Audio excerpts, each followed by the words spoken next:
But the ultimate goal, whether you're trying to develop a career or to develop a real estate portfolio, is you've got to follow the cycle.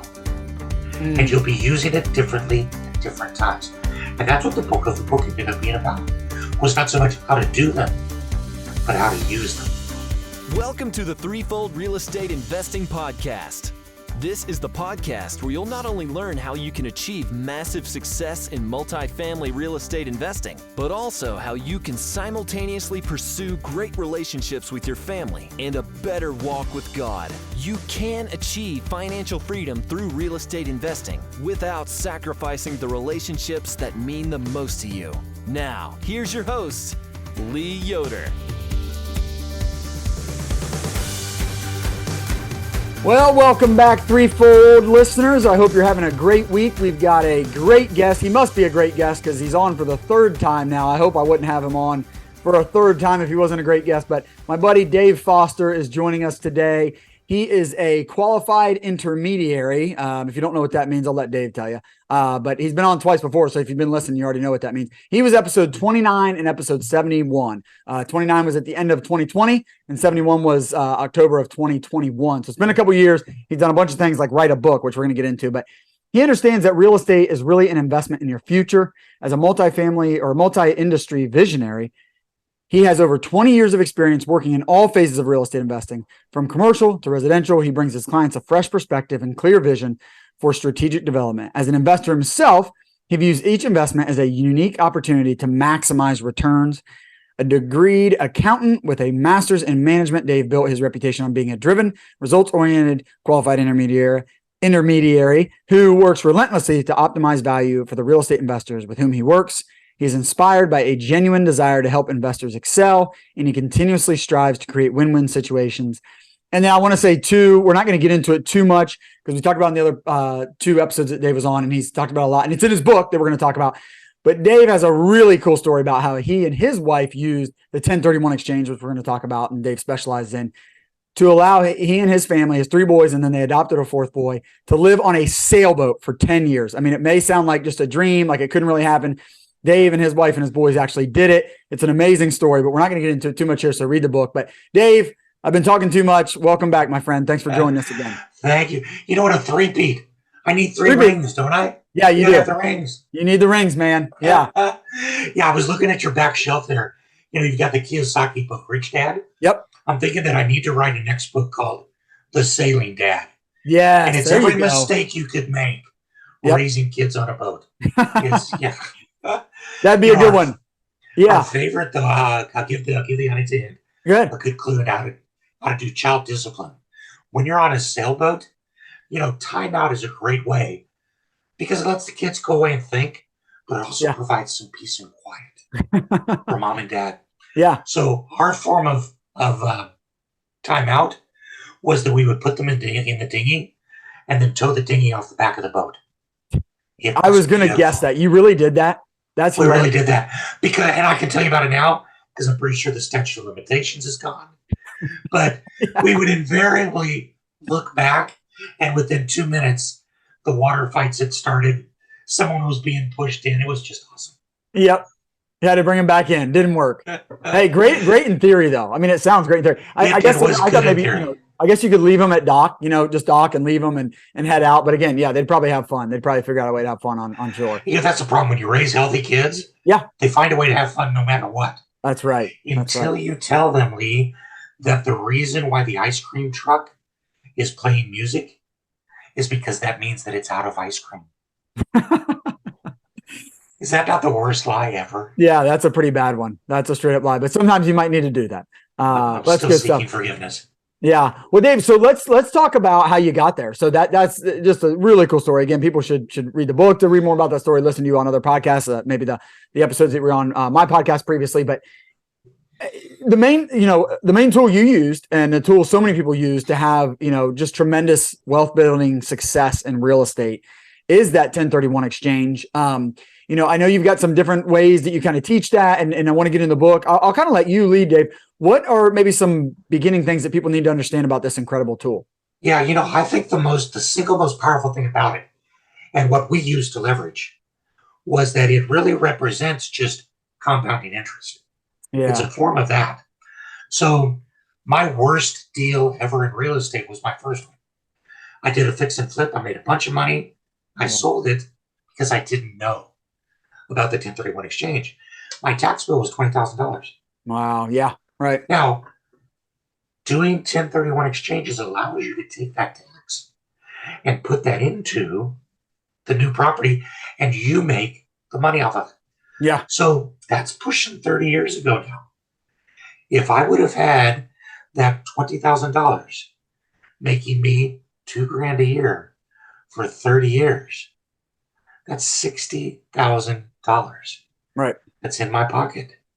And that's the power that the 1031 has to do, because then it's not just the first one.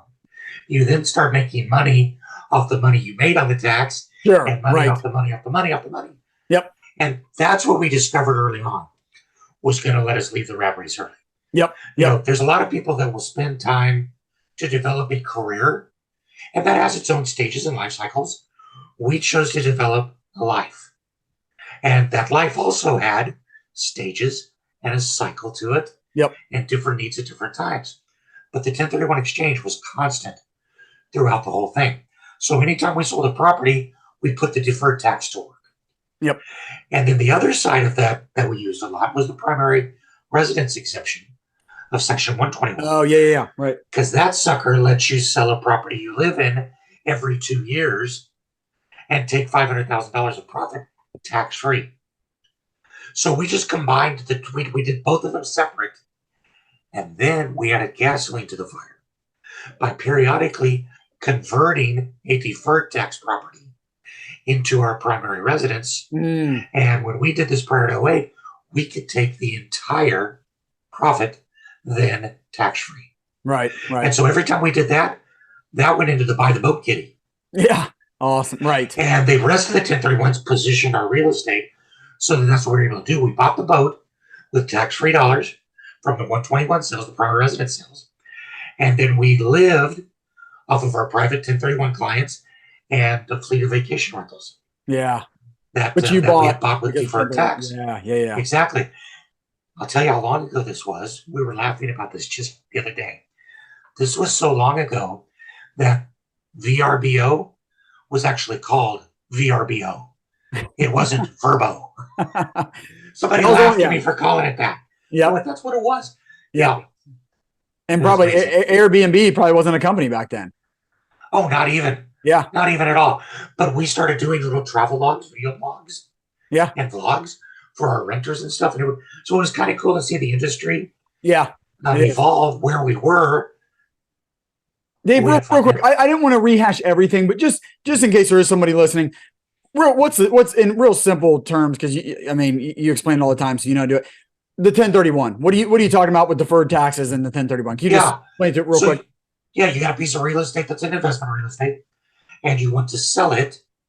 And if you use the process that we have to manage, and you go and purchase new investment real estate, you get to indefinitely defer paying the tax. So you end up using that deferred tax to go buy new.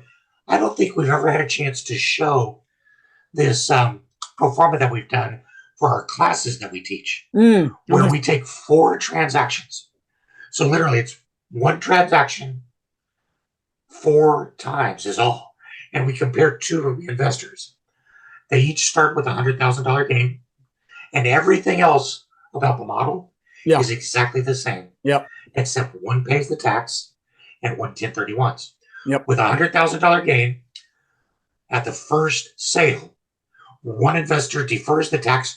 So instead of they have a full $100,000 to reinvest. To reinvest so they in the can next put that deal. down on a $500,000 property. Yep. The investor that pays the tax only has $80,000. Yep. Because they're paying the tax. So they can only buy a $400,000 property. Yep. 5 years go by, they sell that property. And now one of them is selling it for like $680,000. One is selling for $500,000. Year 10, the investor doing the 1031 exchanges is buying property for about 1.8. The other investor is less than $1 million. Yeah. And then the 4th transaction at year 20, just those 4 transactions, the investor that does the 1031 exchange has a portfolio worth at least about 12.5 million. Wow. The other investor has a portfolio worth about 4.5 million. And all that represents is using the deferred tax. That's it. Yep. Now, I'm not going to cry for that other investor, Yeah. but I'd still rather have 12.5. Yeah. Right. Yeah. And so the difference, so that extra 20,000, in each time, that extra, probably 20%, that long-term capital gains that the government's going to come after 20%. If you can invest that 20%. Yeah. I just think of it as a snowball, Dave, where the snowball is building and building, but one investor, each time they kind of get that snowball build up, they have to carve out a chunk. The government comes and takes their chunk. They want to take 20%.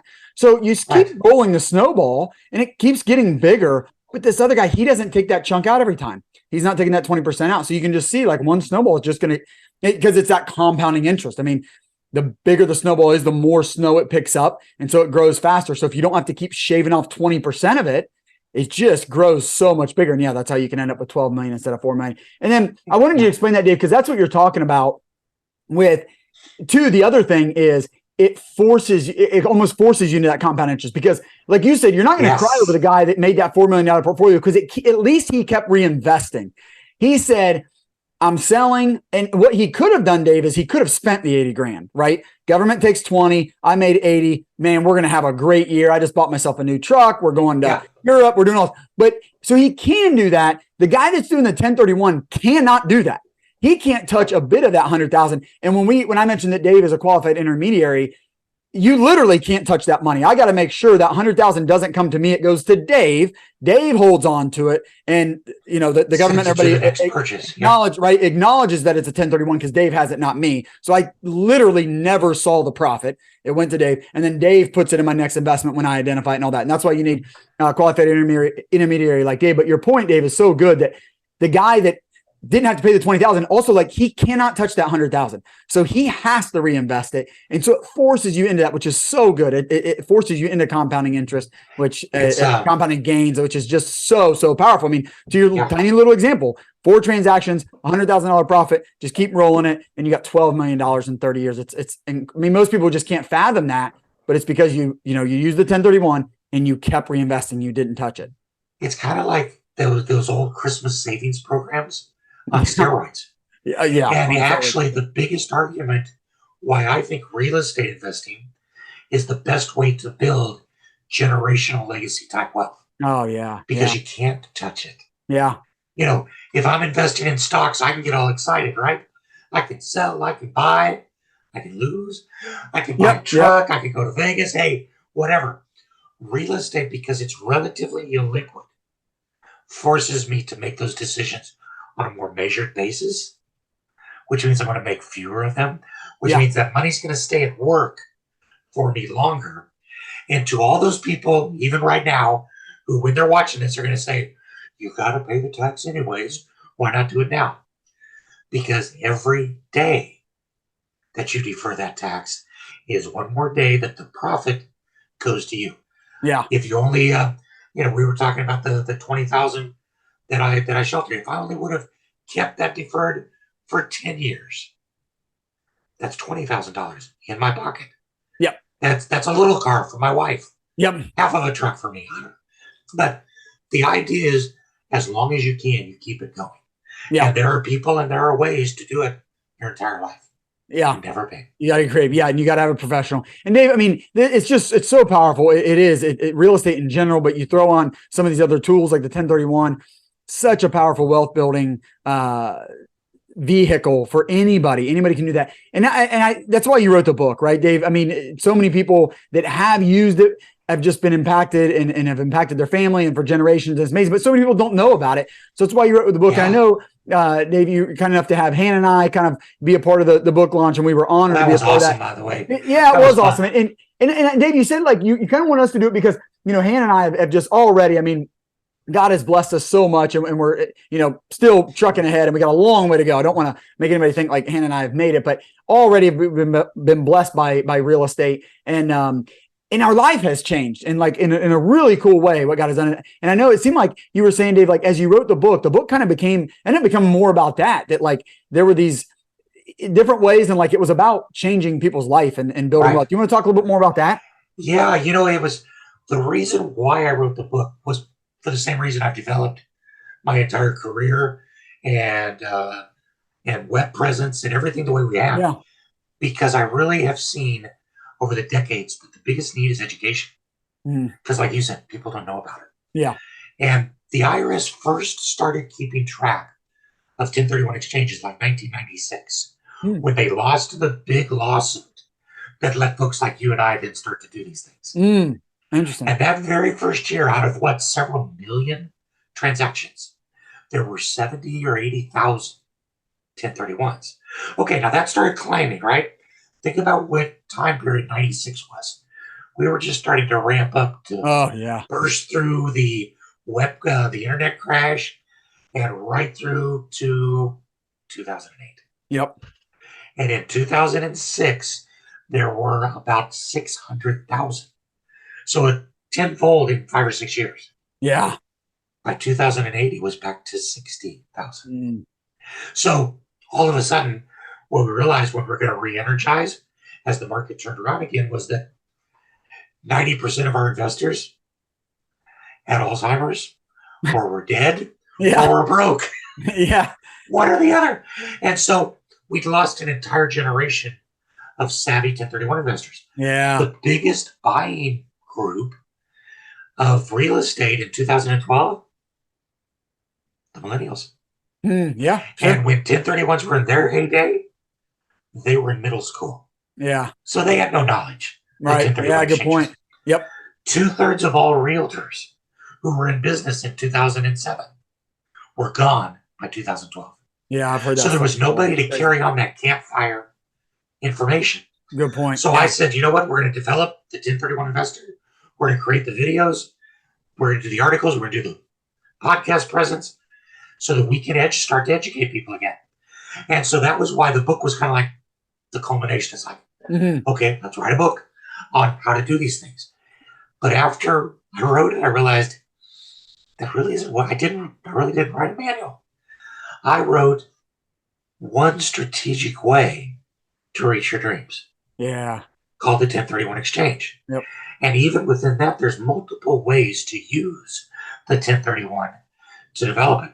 But the ultimate goal, whether you're trying to develop a career or to develop a real estate portfolio, is you've got to follow the cycle. And you'll be using it differently at different times. And that's what the book ended up being about. Was not so much how to do them, but how to use them. Well, a couple things. One, I was like, you intrigued me with you got to follow the cycle. Can you talk about that a little bit more? What do you mean by follow the cycle? So I call it in the book, I call it the life cycle of a real estate investor. Okay. Yeah. Now, you and I both, we went to school in junior high, right? And everybody in junior high, or maybe it's 6th grade or 4th grade, you go and you find a caterpillar and you put the caterpillar on a twig inside a glass cage. And what happens? Turns into a beautiful chrysalis, goes away, turns into a beautiful butterfly. That is science, and that is as sure a cycle as there is. It doesn't change. Now, it might be a different type of caterpillar that turns into a different type of butterfly, but the process, the cycle of metamorphosis is the same. And the same thing is true for real estate investing. No matter who you are, your needs, or where you want to end up, what you want to end up being, your needs are going to be fairly similar at different stages of your growth. For instance, the beginning investor probably has plenty of time and no money. Yep, right. So what's their focus? Learning how to raise capital, learning how to make the most of every penny they've got, buying that first property, deciding what kind of investor they want to be. The biggest education deficit is that young investors don't know what they don't know. Yeah, sure. Well, slowly, by the steady process of ready, fire, aim, you're going to buy a property and you're going to do something with it. And you and I have both been there, my friend. And all of a sudden you're going to say, wow, I know how to do this. I can do it again. Yep. And you start to shape your investing to become more and more what you want to be. And that's when you'll start to use more tools like the 1031 exchange. like accessing money from different ways, Yep. like deciding I really want to go into multifamily, I really want to go into commercial. You chose to go multifamily investing. I chose raw land development. Mm. We both made those choices Yep. fairly early on, and they end up shaping what we do later in life. Yeah. The semi-experienced investor starts to realize that there's a lot that they don't know, and they're starting to differentiate between what I do know and what I don't know. And so they're more comfortable branching out into trying different things, Mm. doing 1031 exchanges to move from one region of the country to another, or to sell property that has a lot of depreciation they've taken and use that to go buy more property that will give them more depreciation allowance. Yep. So it becomes a tax benefit. Yeah. They'll use it to go buy into an area like most of the San Francisco Bay community, where they all just followed Elon to Austin. Things were high in the Bay. Yep. They bought low in Austin, and they're all feeling good now. Yep. So those are the kinds of things. And then you transition into the experienced investor, where you start to get choosy. You're doing 1031 exchanges to get rid of properties that have a high capex exposure, or to move into vacation rentals where you can start to get some of your own use, Yeah. into legacy properties you're going to keep and give to your children to inherit. And then finally, you ride off to that great open house in the sky, and your children get the properties as if they paid market value for it on the day you died. Yeah. So you 1031 Right. and defer that tax for all of life through every cycle as a real estate investor. And when you die, the tax truly does go away. Yep. Incredible gift. Yeah, it's an amazingly powerful tool, and it is that, David, because I mean that's why we do it. I try to focus on that a lot with the real estate investing, and since you've been on a couple of times, I'm always asking my guests, toward the end of the show, well, like what has real estate done for your family? You and I are men of faith, and so I'll talk to you about that, and like what has it done for you there, because it's so important to us, and because that's why we're doing real estate. It's not about, what number can you get to, but what's that number going to do for you? And you're right, that 1031, it helps you to get to a much higher number that can do a lot more for you, your family, your faith, and what you want to do through giving and things like that. And so it is so powerful. So I can see why the book kind of transformed into that, because that's what you're all about. That's what you're about helping others do. And I just think, I love that you're talking about the different phases of real estate investing, because you're right. Like, a lot of people listening to this, don't get caught up in like, oh my gosh, this is another thing I need to learn. And like, I thought I was ready to go do my first property, but I don't understand 1031.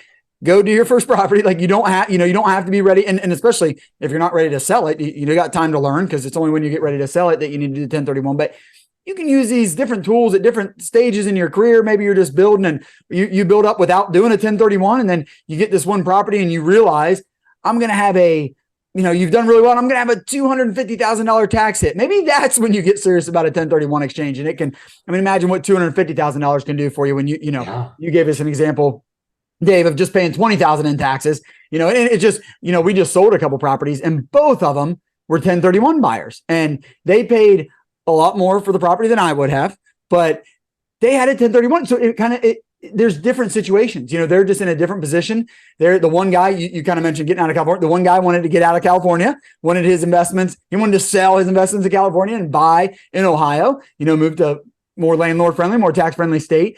And so for him, he's saving a lot of money on his taxes. And the other guy, same way, coming from Virginia, buying up in Ohio. And so it made sense for them, because what a powerful tool. I think especially the one, like I know he saved hundreds of thousands in taxes, just from taxes. So he got to buy in on a good property in a good area, a good cash flowing area. And for him, it makes sense to overpay a little bit because he's buying a good property in a good area and saving so much on taxes. So, and that's going to change his life. That's going to improve his life significantly because of what an investment tool that is for him. Well, let's talk about the 800-pound gorilla in the room on that one right there. Okay. Did he overpay? It's an interesting question. Yeah. Because there's this poison pill with 1031 investing. What's the absolute best time to sell a property to start a 1031 exchange? It's going to be a seller's market, right? Sure. Because you can get top dollar. Yep. What's the worst time to complete a 1031 exchange? the seller's seller's market, market, right? Yeah. where you're going to have to pay top dollar. So Yep. I always ask people, it's like before you want to kick yourself around, ask yourself, would I have been able to sell this property for what I sold it for? So am I really overpaid, Yep. or am I simply paying what the market Yep. is Right. commanding? Good point. Good point. So that's kind of one question there. The other thing though becomes it's always an opportunity cost equation, isn't it? So that darn Lee Yoder, who's such a negotiator, he's going to hold me hostage for this extra 100,000. And do I want to pay it? What do I have to compare that to? Maybe losing $700,000 in tax, and that $700,000 in tax is making me $100,000 a year. Sure. So I can pay Lee $100,000 more one time, and I'll pay that back in a year and a half. Yep. And then I'll still have all my deferred tax. Yeah. So that's right. Those are the kinds of exercises that you kind of have to go through in order to make good decisions on that. This all been really good stuff. Where's the best place for people to go find the book? Just go on Amazon? Yeah, Amazon's got it right there now. Yep. I think for about 10 minutes, I was the number one seller in India and Mumbai. So I don't know. It's on Amazon. You can find it. Yeah. I've got it here. I'm going to hold it up. There it is. I started reading it. Let's see if we can see it. But Lifetime Tax-Free Wealth, the Real Estate Investor's Guide to the 1031 Exchange. There's Dave and his beautiful wife with some boats behind him. Exactly. Story. Yeah, I love that book, man. So good. Okay, so go to Amazon. We'll put it in the show notes too. But this has been really good. Dave, I always like to ask my investors, maybe we focus kind of on 1031. What's the key ingredient to being a successful real estate investor? I somewhat disagree with this. This is going to be Dave the softie. I think that the best real estate investors, the most successful ones putting the most deals together, are those that always leave something on the bone for the next person. Yeah. You don't try to get the last penny, which is really just another way for saying try to make your negotiating win-win. Yeah. And then be patient. Think of that as that Christmas savings plan where it's going to take time. Yeah. No, that's good. I think you're right, Dave. I try to think about that too. Because it's all about relationships. And I know for me, like if the brokers enjoy working with us, they're going to work with us again. And sometimes like not squabbling over little things. I think, like some of our buyers, they'll ask for this. And, the broker comes to us like, man, sorry, they're really wanting this. And I know when I'm like, yeah, that's okay. We can do that. We'll give up a couple $1,000. It's a percentage point of this, and it's not going to be that big of a deal for our investors. And maybe I'm losing $500 or $1,000, but in the grand scheme of things, I'd rather get this deal done. I'd rather be good to work with. And I totally agree with that, because you can tell the brokers like, wow, okay. I didn't expect that to go that way. Because, a lot of people like they want to squabble over all that. They want to take every bit that they can get. And sometimes just being a good buyer, being a good seller, having good relationships, being someone that other people want to work with. I think you're right, Dave. I think that leads to more deals. And you and I both know, because we've experienced it, that you can squeeze the juice. You can squeeze the lemon and get all the juice, but you're going to do that one deal with them. Yeah, right. And you and I both know how hard it is to get multiple deals. Yes. And so if that is the price that I pay, which is very, very small anyways. Yep, right. To have repeat clients sure. coming to me. Absolutely. Yep, Dave. And then I know, your faith in God, your family, so much more important. So let's shift to that just a little bit. What would you say is a key ingredient for you? Maybe something, you and your wife have so much wisdom now with years behind you and have done it so well. What's a key ingredient for making sure that you're having success outside of real estate investing or whatever your career is? Make sure you're keeping your priorities straight. What's maybe something you've learned to do to have success in the areas that are more important? A heartfelt. I'm going to tell you a story that I've never told on a podcast before. All right.